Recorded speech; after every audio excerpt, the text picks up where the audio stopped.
Hey guys, I am back to talk about Leo season. So, before you start getting into Virgo season, end of August, and analytical, practical Earth sign, let's understand what this fire sign is about.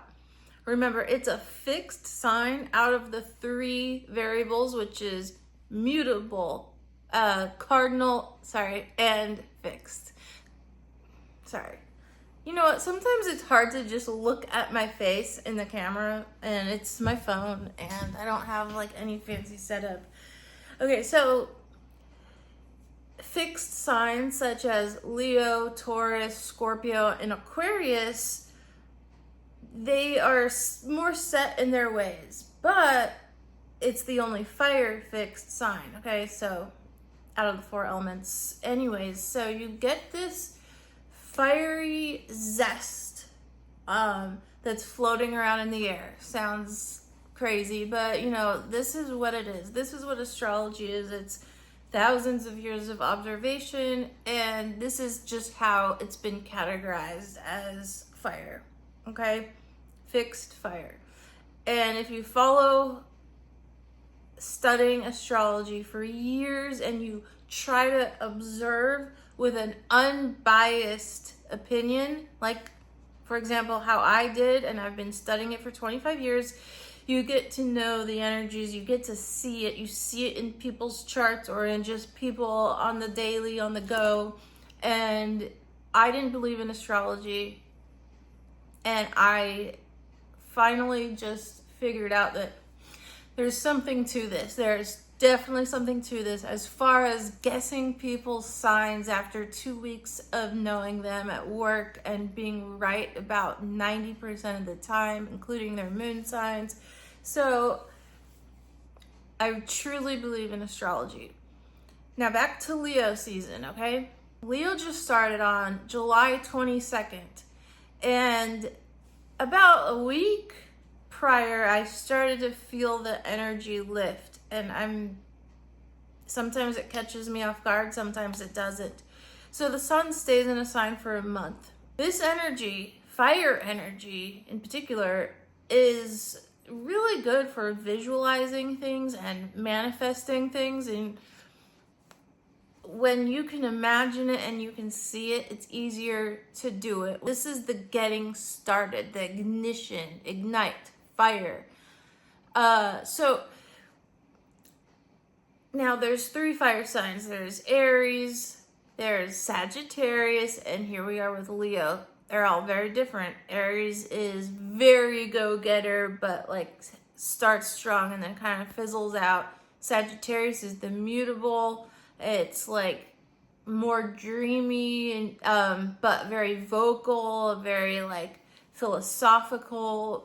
And then there's Leo, which is heart-centered. It's very like, this is who I am. So in this month, you're gonna feel this, you're gonna see it around you. People are going to be more astute in who they are and presenting themselves, and really grounding into the things they want to do.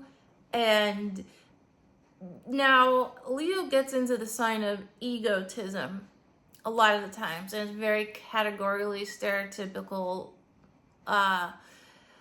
thing for Leo. And it's, you know, we all have the stigmas for each sign, and the reason why it's more related to the ego is because of that heart-centered chakra, which is interesting. That's kind of weird, right? But our minds are capable of doing a lot of crazy things, and sometimes what can come from someone really believing in themselves is the cocky, egotistical energy that can come out.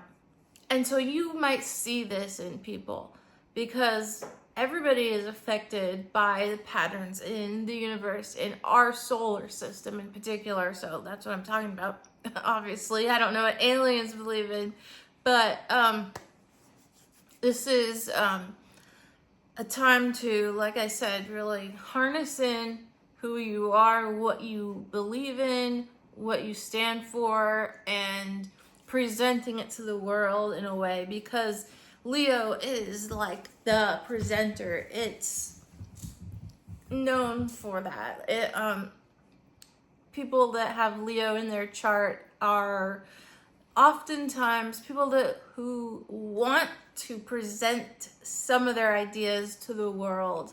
And a lot of times they can come off as very strong ideas or very strong personas and people. Now, if you have your sun, moon, or rising in Leo, when the sun is there, that is the ego, heart-centered planet. It's not, and Leo rules the sun. And it is a star. I should not say planet, but in astrology, you consider the sun as a planet, as most of you may know. So if you have your sun, moon, or rising in Leo, you're going to be more affected. You're going to feel this to your core. But again, everybody is feeling it because it's a transit. And then the sun goes into Virgo, then Libra, etc., and you feel it no matter what sign you are.